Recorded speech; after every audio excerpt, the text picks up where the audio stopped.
the way that I found you, and we'll just start.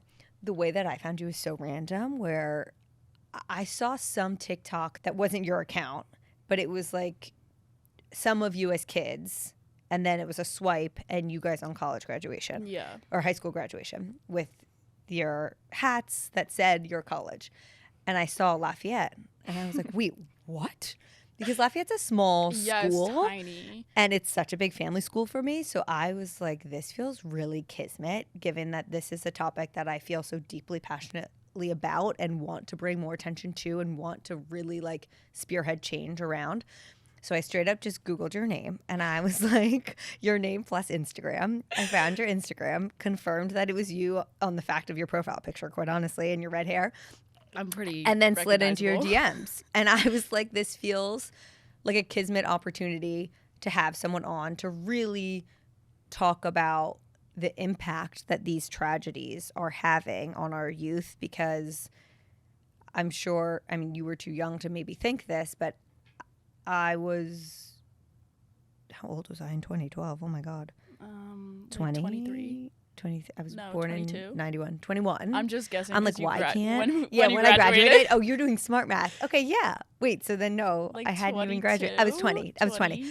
And sorry that took so long. And that, like Sandy Hook for all of us watching, was clearly this has to be the thing that sparks change. Clearly, if we're losing these children, this has to be what causes laws to be fixed and for this to never happen again. And then as we've seen, that wasn't the case, unfortunately. Yeah. So I do feel like for us to then observe you guys as your class graduate high school really put things in perspective, I think, for a lot, and brought it back to like the forefront of conversation. Did you feel that way? Yeah, I think like kind of like thinking about it now and like honestly just like hearing like the outsider perspective, because obviously Right. like this has just been my life. Yeah. Like I think the fact that we were so young when it happened and now it's 12 years later and we're old enough to be able to talk about it and we still actually need to Totally. is kind of mind blowing. It's boggling. It's like, how is that? And I think like even like in our town, like Sandy Hook is small, Newtown's small. But like I think after it happened, like everyone had kind of the same thought of like this is gonna be like I hate saying this, but like one and done. right. You know, like we're gonna be like everything's gonna get signed, everything's gonna get passed. And then I was like kind of like nothing happened. No, it was just thoughts and Yeah. prayers. Yeah. So I want to start by obviously stating, I'm so incredibly sorry that this happened to you, because it's absolutely not fair. And it's why I do the work I do, so that hopefully it's not happening to more children, because so much was stripped from you, and that's absolutely just not fair to you at all, because it was out of your power. 2, I want to say thank you so much for coming on here. Of course. Because as I said to you beforehand, I know this can be emotional. I'm sure it can bring up a lot for you. If there's ever a point where you're like, I need to take a second or I don't want to talk about it, that is open and you're right to do so. If you're comfortable, I do want to go back and ask, what do you remember from that day? And do you have memories? Honestly, it's kind of funny. I guess not funny, but it's so normal for me now. Right. Like looking back, I have no memory of Really? any time before the shooting. Obviously, I was young, but you know, I still had a life and was doing things. And then I also have no memory of like that morning of the shooting, like going into school. We were supposed to be making gingerbread houses because it was like nearing Christmas and break. So we were supposed to be making Christmas bread or gingerbread houses. And I have no memory of that. Like someone else had to tell me that. Because I only start to remember things like as it started to happen.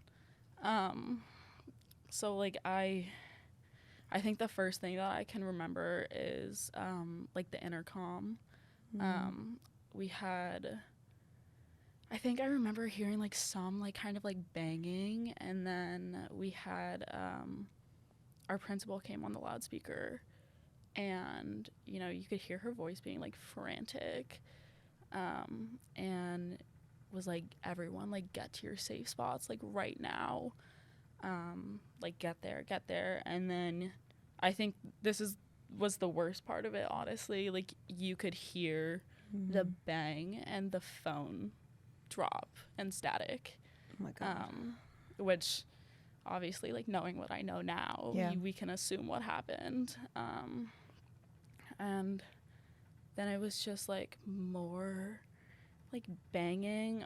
Like we didn't know what was happening. Right. I'm looking back now, like I'm assuming my teachers had some type of idea. They like kind of barricaded us in like our cubby section with these like movable bookshelves, and we're you know, reading us books, trying to keep us quiet and calm. I remember I was ironically kind of like always the therapist friend of our like group, and I had just started to meet people in that class because all of my friends from kindergarten had been separated into the other classrooms. So I had no one. I knew no one. And I remember having one of my friends on my lap because she was like scared and just like wanted someone. Comfort. And I remember like our teacher being like, she has to get off. Which like looking back now, I really understand why. But I also like can't imagine what our teachers were thinking. You know, and then we got like moved to the fire station that was down the street, told to put like our hands on the shoulders of the person in front of us, close our eyes, and we got walked down, and we were just like sitting in the fire station, and it was chaos, like absolute just like a whirlwind of people, like so many people, so much noise. I do remember that. Do you remember reuniting with your parents? I don't remember reuniting with them like that day. Like the fire station's really blurry for me. But I do remember like one of my clearest memories from there is we were like sitting in lines, you know, like by class line. Yep. And my parents were some of the like first parents there because I happen to live like really close to the school. And you know, they were like lining us up by class and by grades, and like you could see that a chunk of like the first grade class was missing, which was my grade. And I remember I had a friend standing behind me, and his dad had come, and he said, you know, like, hey, like, where's so and so? Like, we'll pick him up and we'll bring him home. And he was my best friend also. I'm so sorry. He's still someone that I like keep very, very close to me. And he was gone, which I think like that really like it didn't register at the time, right. But like as soon as then you like put the puzzle pieces together, like those things start to like stick out more and more. I'm really sorry. Yeah. And then, you know, I remember going home, my siblings like coming home. I remember my sister coming home crying. And were they in the same school? They were in different schools. My brother was in our like middle school. He was a 7th grader. And my sister was a 5th grader at our like Reed school in town. Okay. You famously did, or not famously, but you were interviewed by ABC. Was that day, that night, next day? That was like later in the evening. Okay. That same day. Have you rewatched that interview as an adult? Honestly, I try and stay as far away as I can from that. Yeah. We don't have to talk about it if you don't want to. No, I don't mind talking about it. I just like, I really like can't watch it. Like I can't see myself, like being like that young and like not knowing and like going through that is just so crazy. But it's just like that interview was such a moment like frozen in time for me. And like I don't think I'd be able to like go back and watch it and like see myself and like know what I know now of like what that like little girl was going through. Well, I think that's what I was going to say. That's why I was curious if you've watched it, because in preparation for this, I watched it. And just the minor detail of you missing your front teeth, all 4 of them, shows how young you are. And I think that's why that interview probably got so much attention at the time, and potentially still, is because it really reiterates what a little kid you were. Yeah. And as adults, we know, well, we don't know actually, but we have an idea of what you experienced. We'll never actually know it. But to see how young you are and to know what just happened is gut-wrenching, quite honestly. And I would imagine it'd be really hard to see that version of yourself that little, having known what she had gone through. You know, we talk about our inner child, and seeing it, I think, would probably be very difficult. Did you understand, and I can't imagine you did, but did you understand the gravity of it all? Or like, when did you start to realize the intensity of what just happened?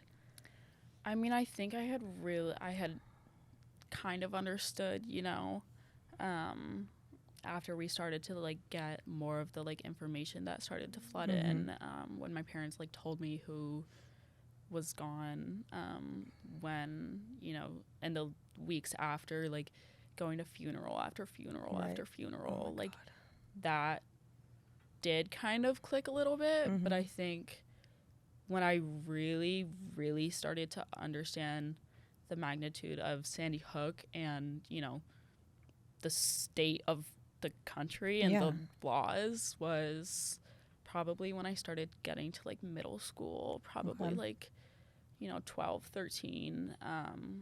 That's when it like really, really started to kind of like hit me. Do you feel anger towards that moment in time, that it robbed you of your childhood in a sense? Or do you not resonate with that statement? I do. At the same time, I had kind of a chaotic childhood prior to it. Both my parents were extremely sick. So, you know, my family had kind of always been in that little like chaos, like, you know, something's not quite right.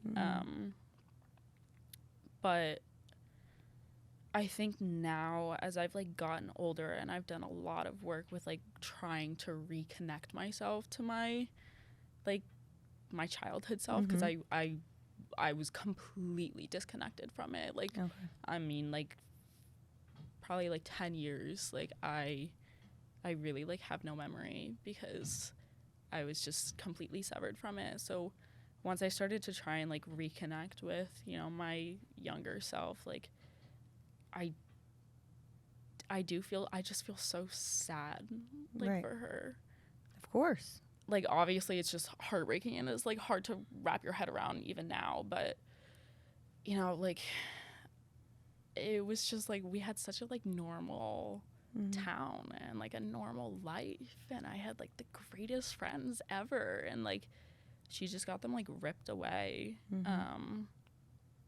And then, you know, like when you just get nothing back, when you get thoughts and prayers and that's it, you know, that makes me angry. That's like just a knife in the back.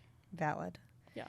I think what you mentioned of, you know, this small town that it felt so out of nowhere, I do feel like that was part of the lasting impact it had around the country, because it felt so kind of like, this could be me. It could be anywhere.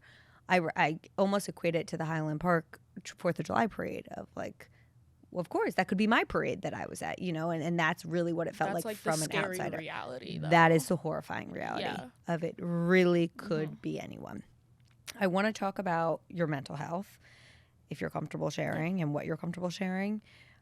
To start, how do you feel your mental health is today? Today, and honestly, within the past few weeks, this is probably the best that I felt in amazing years. Okay. So I'm actually like, I have to say I'm really proud of myself for all the work that I've put in. I've put in a lot of work over the past few months to get myself to the place that I am now. Well, I love to hear that. I would love if you're comfortable sharing what has helped you. Like if there are certain tangible things that you can point to, practices, any of those things. Obviously, like I swear by therapy. Same. I want to be a therapist. I saw that and I love that, and I want to dive into that in a bit. Yeah, we will definitely. So obviously I swear by therapy. I've done multiple different types. I did EMDR just recently to really like try and like dive down and like unpack, you know, what was kind of like pulling me back.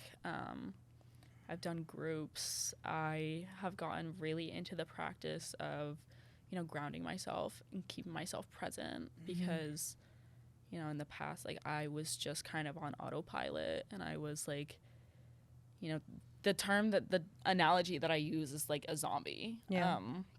So I've really gotten into like bringing myself back to my center. You know, even if it's just like breathing or taking the walk, acknowledging like what I'm feeling in the moment, and not like trying to like mask it or cover it. Like that has been a really big thing that I probably used to roll my eyes at it, but it works. It works. It does. Yeah, even just like little mantras and, you know, like I've gotten into the small things also, you know, keeping my music upbeat, even when I'm not feeling it, you know, making my home screen inspiring. Yeah, like the just little the little things make work. a difference. They really do. They add up. Was there a period of your life where you feel your mental health was the most negatively impacted by what happened? Honestly, like the last year, 2024 was a rough year for me. So definitely then, and then I think also like I started to really struggle with my mental health when I was probably, you know, like a 6th grader, 7th grader, 12, maybe 13. You know, I think that was like the first time when I thought like I really hate this shit. Sorry, I don't know if I Oh God, you can curse. I cursed. Okay, Oh, I'm actually shocked I haven't cursed yet. Don't worry. But that, I think like those 2 times, actually, I take that back. Freshman year also was a really hard time for me. Of high school? Yeah. I think those were like, those 3 like kind of periods of my life were definitely the worst. Is there something you can point to about those specific times? Was it connected to what you experienced? Like, was this past year because of graduation and kind of wrapping your head around the fact that not everyone was graduating with you that should have been? Was that a role? Did those things play a role in that? Yeah. I think, you know, I mean, senior year is supposed to be like the greatest year, and you're supposed to have the most fun. But for me, like, as we started getting towards the end, one, I was really conflicted on where I was going. So I felt like I had no direction. But at the same time, I kind of got to the realization that, like, you know, I'm leaving my bubble. And, you know, I know everyone kind of has that, but obviously, like, we're in a unique situation. Totally. And our town is just very, like, close-knit. And I'm very, very close-knit with my friends. So as soon as I started to kind of, like, realize that, like, I was leaving and I was gonna go to a place where, like, no one understood. No one can truly understand it. I just started to feel like so out of place. My anxiety was like through the roof. I started going into like a like pretty like bad place and episode. And it started affecting my body. You know, like the mind-body connection is something that I've also like really gotten into this year. Yeah, I'm very sorry that that was your experience. Like, it's kind of to be expected when you think about leaving that community who knows what you've experienced and can relate in a way that no one else can. There's safety there. And that was actually something I was curious about, and how you approach the topic when you're meeting new people. Like when you're at orientation and people are like, oh, where are you from? Or it comes up, what high school did you go to? I mean, is the school called Sandy Hook High School? No, it's called Newtown. So Sandy Hook's like a little borough inside of Newtown. But when it arises in conversation, because I imagine at some point it does, what is that like for you? Are you so sick of having to have that as part of your story? I don't know. Yeah, kind of. I'm trying to get to the place now where like I just start normalizing it, because obviously it's normal for me, and you know, as we mentioned before, this can happen to anyone. That's the scary reality. So why am I feeling shame or, you know, bringing up more guilt for myself? Do you feel shame? Did you? I felt out of place. Okay. You know, I feel out of place a lot when I meet new people. And, you know, I do sometimes try and tiptoe around it. You know, I say that I'm from Newtown instead of Sandy Hook. But at the same time, you know, I've started to kind of get to this spot where it's like, I'm like, yeah, I'm from Sandy Hook. And if you know that there was a shooting, then, you know, yeah, I was there. That was me. But at the same time, it's such a big part of my identity, but it's not all of it. Absolutely not. You know, like that's not the only part of me. So, you know, it's kind of like I'm getting into like a balancing act of it. Yeah. What is it like to go about life? And I want to talk about moving forward and what we can do and all of those things. But in terms of your mental health, what does it feel like to continue to see this happening? I imagine it would be intensely triggering. Is it? What is that experience like for you? Yeah. It's like, it's kind of difficult. Obviously, this last year I've gotten really into the activism side, which, you know, we say is like putting a purpose to the pain. Totally. But at the same time, I always am now making sure that, you know, like my mental health is coming first. I'm prioritizing myself because, you know, I in the past would never do that. So when I see, you know, a new shooting happen or, you know, a new news article come out, I will tend to look at it. But at the same time, if it's too much, you know, like I have to turn my phone off. I have to put it away. I know what they're feeling. You know, I get it without having to read all the details. And at the same time, you know, like me just reading it or, you know, giving some place like a new click on their link, that's not doing anything for the people who actually experienced it. So other than getting their voices out, which is so important if you're strong enough and up for it, at the same time, like I'm way more focused on making sure that it's not happening to someone else, making sure that I'm okay, and then making sure that, you know, the people around me or the people in that community are at least getting the support that they need. Yeah. Last question in terms of mental health.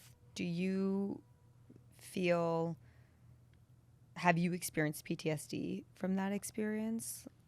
Yeah. Like, are there, and we don't have to dive into this, but I'm just curious. I think it's something that many people feel who haven't experienced your experience when they're in crowds or movie theater, you know, now because we've seen over 4,500 mass shootings since, I think I was looking at stats earlier today. That's from 2015 to 2024. That's astronomically horrible. And I know it's top of mind for many of us. And then I imagine it could be more top of mind for someone who's actually experienced it. Do you resonate with that?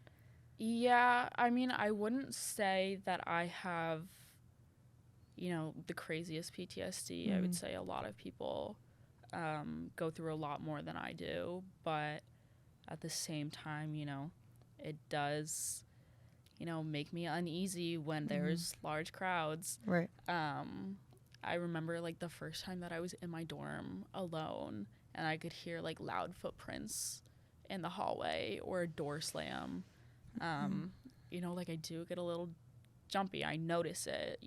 Other people it's just background noise, but for me, like my attention is diverted that way every time. Every time I'm in a classroom, consciously or unconsciously, like I know exactly where I'm sitting. My back is not to the door. I have a plan in case something goes wrong. It's automatic at this point, which is so sad, but there's just, Yeah. like it's just ingrained in my head now. I asked that not to pry, but to really show, and we talked about this beforehand, like we have the stats on mass shootings. We have the stats on how many lives lost. We have the stats on how many children are killed. But what we will never scratch the surface on is the stats around the mental health impact that these mass shootings have on people. Whether you are a survivor who was there that day, sure, we could maybe tangibly say this number of people were impacted directly, but it's a spider web from there. Yeah. It's your siblings, it's your parents, it's your friends, it's your friend's sibling. It's the kid who watched it on the news so often at a certain age. And I don't think we pay enough attention to that. Like that right there is, yes, you experience something horrific and it's so fucking unfair. And the lasting impact is still there for an obvious reason. And I want to get into like the moving forward aspect of things because it's something that I feel very passionately about and why I wanted to interview you. Like, what do you wish, if you had your greatest wish, the results of the next, because there will be a next, I hate to say it, mass shooting would be? I mean, I think the biggest thing that like we always talk about is these assault weapons. They're military grade and style weapons, and no average citizen needs that in their house. None. That is not for defense. That is for weaponized killing. So I think that would be like off the bat, like my first thing. Like those need bans. They do not need to be in your home. I think like moving on from that, background checks is just like such a simple mandatory. That's so easy. So easy. It's so easy. I mean, like we do it for so many other things, and then when it comes to this, which is something that should be, a no-brainer, everyone wants to throw a fit. So obviously that, and then like the mental health, really big. Not only mental health with the background checks, but having the resources in schools, making sure there's lasting help after an event. I know in Sandy Hook we had floods of people coming in to support us, but then it's after a little bit they all go back to their normal lives, which is understandable, but you're still stuck there saying I need help, and now I don't know how to get it, where to get it. So that, and just in general getting to people who need it before something bad happens, making it available for them, making it available for the siblings and the parents and the first responders. Totally. I have a like very personal, close relationship with one of the first person who was on the scene at Sandy Hook, and they struggle. It's their job to keep it cool and collected and keep everyone else around them safe, but like at the end of the day they're going home with it too. Right, and what they saw, they will never... You can't unsee that. Especially at an older age. Seeing that with young kids is an image I don't think you ever forget. Automatically understand, you know, what this was. They understand the gravity of it. I want to touch quickly on the assault weapon aspect of things, just for anyone listening. And I will say this until I'm blue in the face. There was a federal ban on assault weapons from 1994 to 2004 that expired. It can be reinstated. There is no reason it should not be. If you are someone who's listening to this who is like, we need this, which I hope everyone is, I'm going to put in the show notes the petition on March 4th's website that we are trying to collect information of people who would support this bill, because that's what we're going to take to Congress and to representatives and say, look at how many people in your community, because we're asking for names, zip codes, you know, pledging, backing. Look at how many people want this. It's a nonpartisan issue. It should not be political. We are simply trying to save people's lives, specifically children. So all of that will be in the show notes, and I can speak to the organization at depth for anyone who wants to talk about it, because I feel very, very strongly about it. What are your emotions when you hear you have our thoughts and prayers? I mean, obviously I understand. What about from politicians? It depends on what you're doing. Right. So we met with, obviously, Vice President Harris over the summer. When you're meeting with someone who actually cares, who is actively working to do something, anything, I understand it. You know, whenever something horrible happens, it's just human nature to say I'm sorry.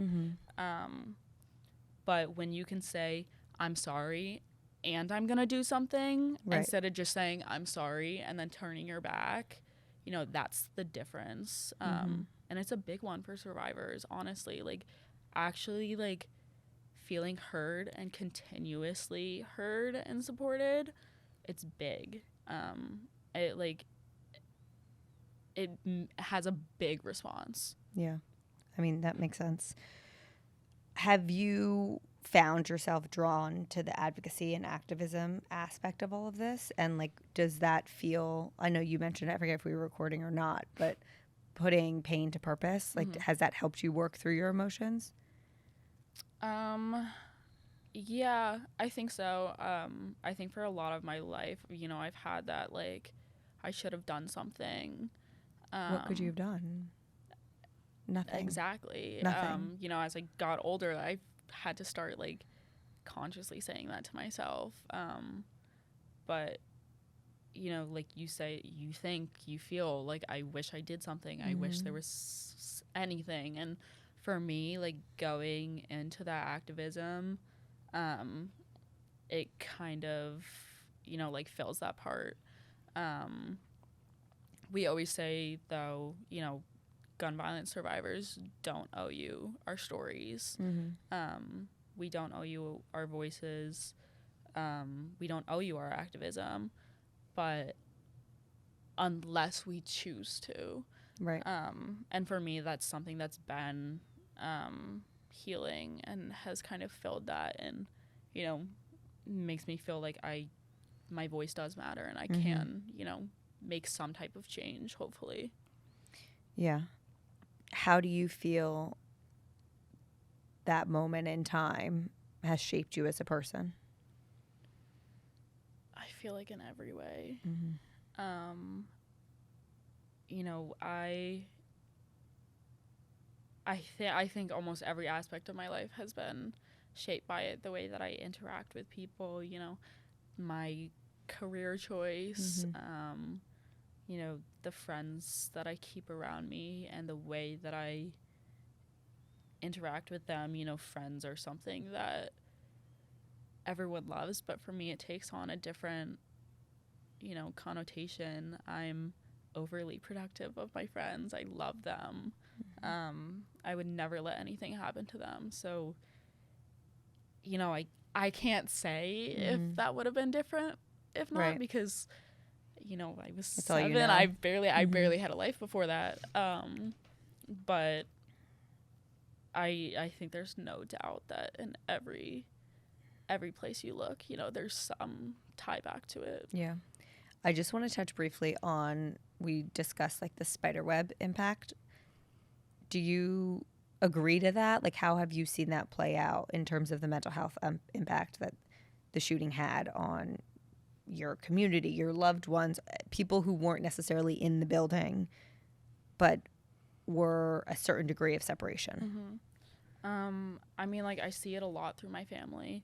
Obviously, I was the only one who was actually physically there, but, you know, I see it in my parents when they say they hate the sound of helicopters or ambulances. You know, I see it in my older siblings who automatically understood the gravity of the situation, and then, you know, my parents always say that, like, they were waiting for me to fall apart after, when really, like, it was them who struggled with it immediately after. I think, like, honestly, one of my favorite connections to it, my brother's a huge history buff. Okay. So his like college essay was about his love for history, and he said, you know, we always read these numbers of casualties that happen in war and you know how many people were lost, and he said, I never truly understood the magnitude of it until this happened, until I saw the spiderweb effect, because behind that one person, you know, there's 5 members of the family, there's 10 friends, you know, there's 30, however many extended family, friends, colleagues, everything. So, like, and I think when you think about it like that, you know, everyone takes war seriously. And, like, it's a war on our schools, honestly. 100%. So I think, like, the spider web, like, I've seen it my whole life. I've seen it with first responder friends. And, like, I do remember, like, my siblings and my parents, honestly, too, like, really being affected. I think I was probably the least affected almost immediately after, because I just could not conceptualize it. What do you wish, because I think it's rare that we hear from someone so A, personal, but B, who's experienced this firsthand in such long form content. What do you wish people understood, or is there a message that you wish you could get out there? Like anything. It could be about your experience, it could be not about your experience. Oh, that's a hard one. I always want to say, like, if people who don't as often have this opportunity to touch this amount of people, like, I want to give them the opportunity to say something if they've been thinking about it, if they want it out there, like if they wish people knew, anything. I mean, like, I guess this isn't necessarily, like, advocacy, but, like, I just always go back to, like, hug everyone a little tighter, love everyone a little harder, because it can happen to anyone, and it's a split second. So that's what I, like, really keep close, again, like, with my friends. Every time I leave them or every time I hang up a call, you know, I always say I love you. Because I never want to have that, like, I missed my chance. Like, the people is really, like, what I keep first. Well, thank you so much. This was incredibly vulnerable of you, and I really admire you and respect you for the strength that you have as a human, because you have experienced stuff that no child or person should ever have to experience. So thank you very much for coming on here. Thank you for having me. Of course.